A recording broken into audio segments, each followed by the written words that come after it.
अक्सर कहा जाता है कि जब लोगों को प्यार होता है तो लोग प्यार में अंधे हो जाते हैं और अपना बसा बसाया घर उजाड़ देते हैं। आज की कहानी भी कुछ इस कदर है कि जहाँ पर एक भांजा अपनी ननिहाल में रहता था, उसकी नानी जो कि अपने यहाँ रखी हुई थी, कहा जाता है कि डायन जो होती है उसको भी अपना नाती प्यारा होता है। लेकिन जो नानी थी वह अपने इस नाती को अक्सर उसके घर से बुलाती थी, उसकी सेवा करती थी, पैसे खर्च करने के लिए देती थी। और इसी बीच जब वह आता है अपने ननिहाल तो अपनी मामी से ही प्यार कर बैठता है। जब इसकी भनक परिवार वालों को लगती है, उसके मामा को लगती है, तो वह मामा इस चीज़ का विरोध करता है। लेकिन जो मामी थी उसके कानों पर जू नहीं रेंगती और अंततः एक दिन वह अपने उस भांजे को लेकर फरार हो जाती है 2 बच्चों के साथ और जा कर के एक मंदिर में शादी कर लेती है। शादी करने के बाद जो वहाँ पर उन्होंने तस्वीरें खींची हुई थी वह अपने पति को सेंड करती है, भेजती है। इधर पति अपने दोनों बच्चों और पत्नी की तलाश के लिए थाने जाता है, वहाँ गुमशुदगी की रिपोर्ट लिखाता है।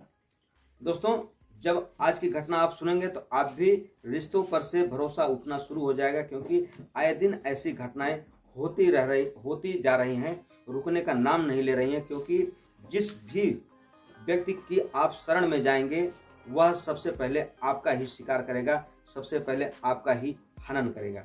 दोस्तों, तो आइए जानते हैं कहानी शुरू से लेकर आखिर तक। नमस्कार, प्रणाम, मैं हूं मोनू भारद्वाज। हृदय तल की गहराइयों से आपका हार्दिक स्वागत करता हूं। दोस्तों, अगर आप हमारे चैनल पर नए विजिट कर रहे हैं तो चैनल को सब्सक्राइब करें, दोस्तों में शेयर करें, कमेंट बॉक्स में अपनी राय अवश्य भेजें। आज की जो सच्ची घटना है, यह घटना है जिला बांगा, थाना अमरपुर, गांव रघुनाथपुर की। दोस्तों, वहीं का रहने वाला एक लड़का जिसका नाम है शिवम कुमार। शिवम कुमार जो कि पेशे से मजदूर है और उसी की एक पत्नी है जिसका नाम है पूनम कुमारी, जो कि दिग्घी पोखर की रहने वाली है। दोस्तों, दोनों की शादी लगभग 2014 अप्रैल महीने में होती है और उसके 2 बच्चे होते हैं जिसका नाम है आकाश और ऋषि कुमार। ऋषि कुमार जो अभी 8 साल का लड़का है। इसी बीच एक लड़का है जिसका नाम है अंकित गोरारी जमालपुर थाना क्षेत्र के भूरिया दियारा गांव का निवासी है और रिश्ते में इससे पूनम का भांजा लगता है, यानी कि जो शिवम कुमार है उसकी बहन का बेटा है। शिवम जब रोजी रोटी के सिलसिले में बाहर चला जाता है तभी अंकित घर पर आता है, अपनी नानी के यहाँ आता है और अपनी नानी से मीठी मीठी बातें करता है। लेकिन इसी बीच जो पूनम कुमारी थी धीरे धीरे अपने उस भांजे अंकित की तरफ आकर्षित होने लगती है। होते होते धीरे धीरे पहले दोनों में बातें होती हैं, बातें होने के बाद दोनों में प्रेम हो जाता है। और जब इसकी भनक घर वालों को लगती है, यानी कि शिवम कुमार को लगती है, तो वह इसका विरोध करता है। लेकिन वह जो पूनम थी वह मानने को तैयार नहीं थी कि उसका किसी भी व्यक्ति के साथ या अपने भांजे के साथ ऐसा कोई रिश्ता है। वह कहती थी कि वह मेरा भांजा है, मैं उससे बातें कर सकती हूँ, इतना मेरा अधिकार है।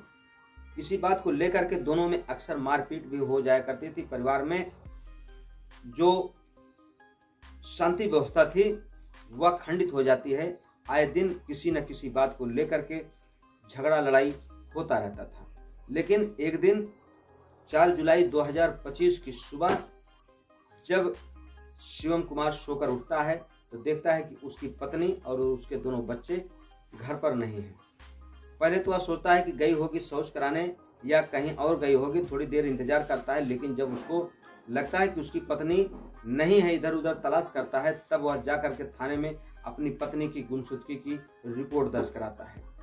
दोस्तों, और वह स्पष्ट रूप से एक तहरीर देता है जिसमें कि अपने भांजे अंकित को वह दोषी बनाता है कि मेरा जो भांजा है हो सकता है वह मेरी पत्नी को लेकर के बहला फुसला करके कहीं गया हो। पुलिस इस तहरीर को लेती है और उचित कार्रवाई करने का आश्वासन भी देती है और कहती है थोड़ा सा इंतजार कर लो, हो सकता है तुम्हारी पत्नी शाम तक वापस आ जाए। शाम के लगभग 3 से 4 बजे का समय रहा होगा जब उस शिवम कुमार के मैसेज पर, यानी कि व्हाट्सएप पर एक मैसेज आता है जिसमें उसकी पत्नी और उसका जो भांजा अंकित था उसकी तस्वीरें रहती हैं, जहां पर वो दोनों एक मंदिर में शादी करते हुए दिखाई देते हैं।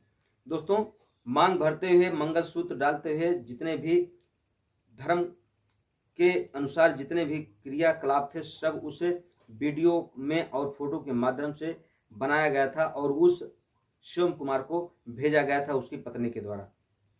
जब वह यह चीज़ देखता है तो तुरंत फिर वो उसी वीडियो को लेकर के थाने पर पहुंचता है और कहता है कि सर मैंने पहले ही कहा था कि ये जो मेरा भांजा है उसी की चाल है, वह मेरी पत्नी को बहला फुसला करके ले गया है। अब पुलिस से कहती है कि अगर तुम्हारी पत्नी ही इसमें राजी है तो उसमें हम क्या कर सकते हैं, दरअसल तुम्हारी पत्नी भी बालिग है और जो तुम्हारा भांजा है वह भी बालिग है। तब वह व्यक्ति कहता है कि दरअसल सर मेरे दोनों जो बच्चे होंगे वह सही सलामत नहीं होंगे, मुझे ऐसी शंका प्रतीत होती है कि वह कहीं मेरे बच्चों की हत्या ना कर दें, क्योंकि दोनों बच्चे मेरे जिगर के टुकड़े हैं, मैं उनसे बेहद प्यार करता हूँ। दोस्तों पुलिस तुरंत कहती है कि तुम घबराओ नहीं, हम तुम्हारे बच्चे को सही सलामत ला करके तुम्हें सुपुर्द कर देंगे, लेकिन तुम्हें घबराने की जरूरत नहीं। जहाँ पर एक भांजा अपने ननिहाल रहता है, अपने माता पिता को छोड़ करके यानी अपने ननिहाल में अपने मामा और मामी के यहाँ आता जाता है, वहीं पर उसकी जो नानी है उसको बेहद ज़्यादा लाड प्यार देती है, लेकिन वह धीरे धीरे अपनी ही मामी को अपने प्रेम जाल में फंसा लेता है। जो रिश्ता होता है उस रिश्ते को तारन तार कर देता है। दोस्तों जब इस खबर को लोग सुनते हैं तो लोग दांतों तले अंगुली दबा लेते हैं और सोचने पर मजबूर हो जाते हैं कि आखिर समाज किस दिशा में जा रहा है, किस पर भरोसा किया जाए, किस पर नहीं किया जाए। अक्सर जैसा कि आपने देखा होगा कि कहीं दामाद को लेकर सास चली जा रही है, कभी भाई को लेकर बहन चला जा रहा है और यहाँ पर एक जो मामी है अपने भांजे को लेकर के फरार हो जाती है और उसके साथ शादी रचा लेती है। वैसे अब आप इस रिश्ते को क्या नाम देंगे, कमेंट बॉक्स में अपनी राय अवश्य भेजें। दोस्तों हमारी कहानी कहने का उद्देश्य किसी के दिल को ठेस पहुंचाना नहीं, बल्कि आपको सतर्क करना, आपको जागृत करना है। मिलते हैं हम आपसे अगले वीडियो में, तब तक के लिए आप अपना ख्याल रखें। जय हिंद, जय भारत, हर हर महादेव।